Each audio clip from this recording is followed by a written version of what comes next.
ప్రసంగంలో కొన్ని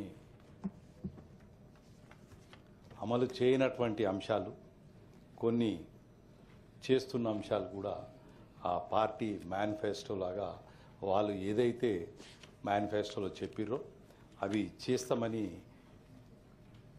ఆ పత్రంలో చదివారు. కానీ ముందుగా ఇంతకుముందు జీవన్ రెడ్డి గారు చెప్పారు, తెలంగాణ అసలు తెలంగాణ రాష్ట్రం ఎందుకు మనం ఉద్యమించాల్సి వచ్చింది, ఎందుకు ఉద్యమించాల్సి వచ్చింది. అయితే రాష్ట్రం ఆంధ్రప్రదేశ్ ఏర్పడినప్పటి నుంచి తెలంగాణ రాష్ట్రం ఏర్పడే వరకు ఎక్కువ టైం పాలించింది కాంగ్రెస్ పార్టీ, తర్వాత కొంత తెలుగుదేశం పార్టీ. ఇప్పటి వరకు వాళ్ళు మాట్లాడిన అంశాలు చూస్తే చాలా అంశాల్లో కేసీఆర్ గారు 10 ఏళ్లలో ఏం చేశారు అనే అంశాల మీదనే ఎక్కువ మాట్లాడుతూ తప్ప,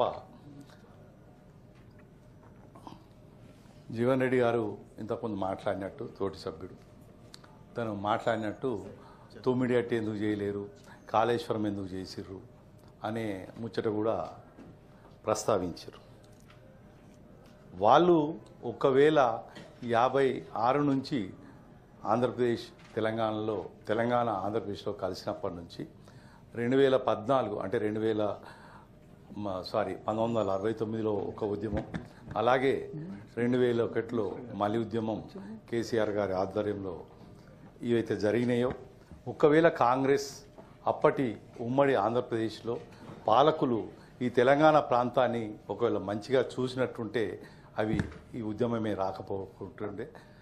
అయితే చెన్నారెడ్డి గారి పీరియడ్లో కూడా టీపీఎస్ పేరు మీద చాలా బ్రహ్మాండంగా ప్రజల తీర్పు ఇచ్చినప్పటికి కూడా అప్పటి కాంగ్రెస్ ప్రభుత్వమే వారిని, ఆ పార్టీని అంతా విచ్ఛిన్నం చేసి అప్పుడు కూడా ఉద్యమాన్ని చల్లబరిచిన విషయం కూడా ప్రజలందరికీ కూడా మరొకసారి తెలియాల్సిన అవసరం ఉంది.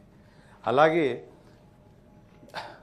2001లో కేసీఆర్ గారు అప్పటి టీడీపీ డిప్యూటీ స్పీకర్ పదవికి రాజీనామా చేసిన తర్వాత కరెంటు విద్యుత్ ఛార్జీల మీద ఎప్పుడైతే రేట్లు పెంచిర్రో, బషీర్బాగులో ఏదైతే కాల్పులు జరిగినాయో, దాని తర్వాత మా రాష్ట్రం మాకు ఉండకపోతే ఈ పరిస్థితి ఎప్పటికీ ఉంటుందనే ఉద్దేశించి మాత్రం అప్పుడు ఉద్యమం స్టార్ట్ చేశారు.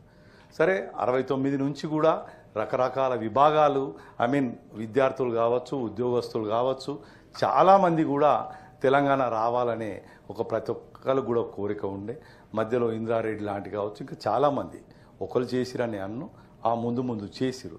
కానీ 2001 తర్వాత కేసీఆర్ గారు ప్రజాస్వామ్య పంతాలో అయితేనే తెలంగాణ వస్తుంది, అసలు తెలంగాణ రావాల్సిన అవసరం ఎందుకు వచ్చింది, ఆంధ్రకు తెలంగాణకు ఏదైతే డీవియేషన్ చూసిర్రో, ఇంతకుముందు అన్నారు అప్పుడు అప్పులు చేయలేరు, అప్పుడు ముఖ్యమంత్రులు అది చేయలేరు, ఇది చేయలేరు అని చెప్తారు. కేసీఆర్ గారు వచ్చినాకనే అప్పులు చేసిరు అనేది అదొక భాగం.